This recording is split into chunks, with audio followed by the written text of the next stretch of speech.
The roots of our organization, it comes out of chamber music and various forms of chamber music.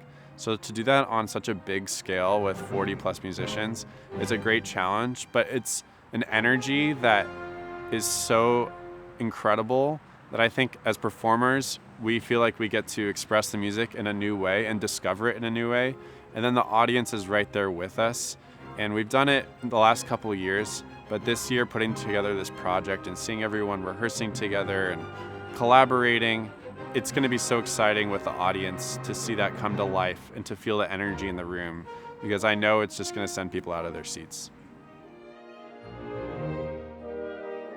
This is one of the first times I've had the opportunity to lead a truly conductorless chamber orchestra.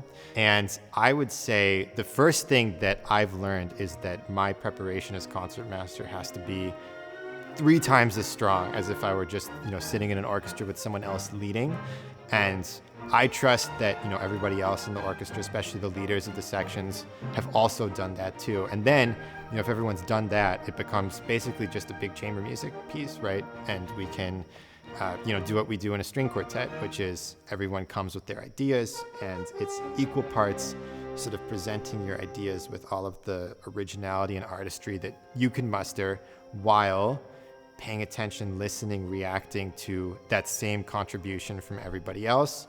And then, hopefully at the end of 3 or 4 rehearsal days, it all kind of meets in the middle.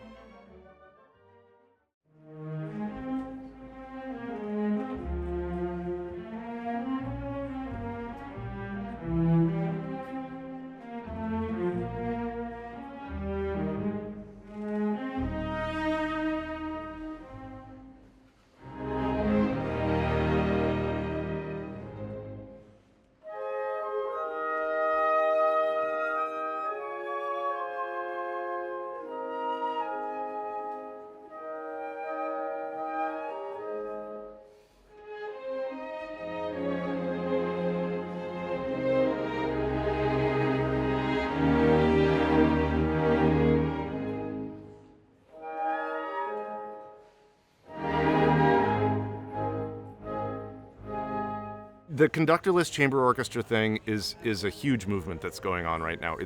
Many of the best orchestras in Europe and in the United States are conductorless chamber orchestras. And I know Kyle Price is actively aware of that tradition and is pursuing it, and possibly maybe trying to position this festival and the orchestra that exists at this festival within that tradition.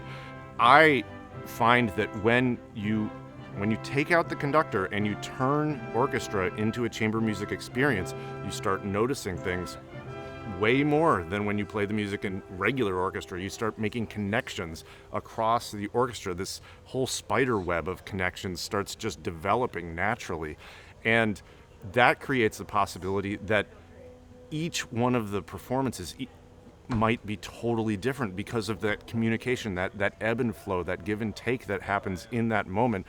So these opportunities to play these Beethoven symphonies have been huge for me personally. They've been a huge opportunity for personal growth, and professionally, I feel like the lessons I take from Caroga, I take into my life and I use in the music that I make back in Wisconsin.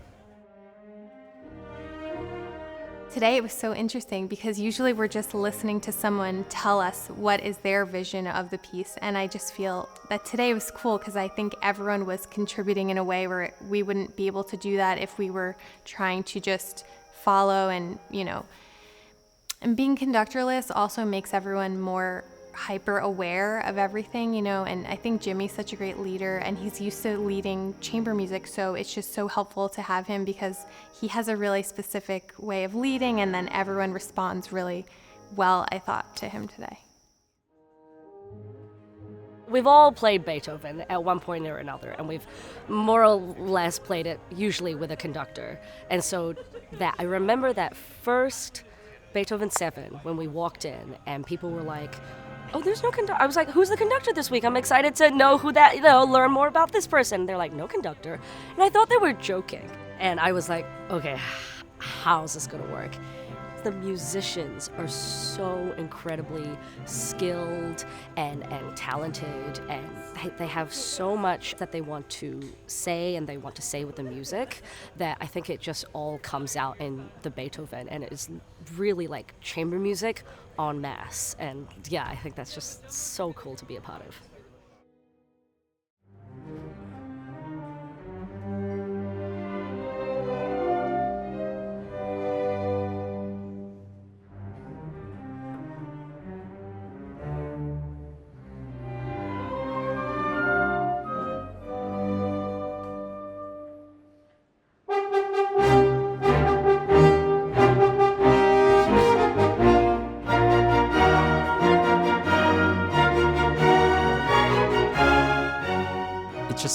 We sort of live for the moment. It's not something that, oh, conductors like, let's take time here, or let's pull back, or let's do something different. Of course, we sort of discuss it, but I feel like every time we do a concert here without conductor, we do way beyond that. Just what it's much more exciting. We take a lot more risk, and what's the point of playing the same piece over and over again if there's no excitement? And that's something that's that it's just there here. We play the same piece, never the same way here. This year, I think we're doing 2 concerts of Beethoven 5. So I'm really looking forward to how the vibe and how we're gonna be able to maybe have different energy for maybe for Friday night or Sunday. For the better or worse, it's gonna be different. It's a time art. You don't, once that moment passes, it never comes back. So I think everyone is aware of that and trying to live for that moment. One of the things that's really, really exciting is to hear the audience reactions to these moments too, where you've got 40 people on stage and just, they can't fathom how it all happens, but it's a spectacle and it's also great music making.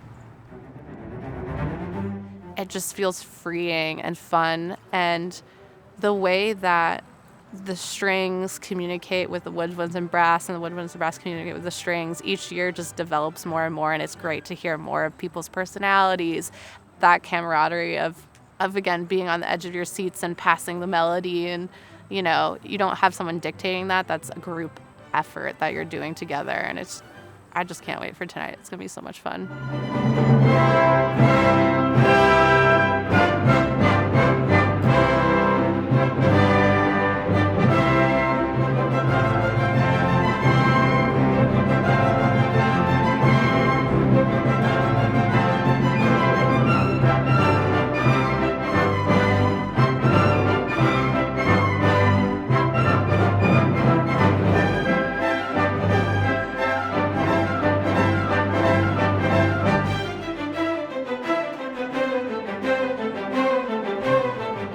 The ability to take my love of chamber music and have that in such a unique collaboration of others who are doing this, bringing their ideas, their processes, this open communication, it will bring such a unique perspective to us as performers, as well as to, again, the audience, to hear this kind of collaboration.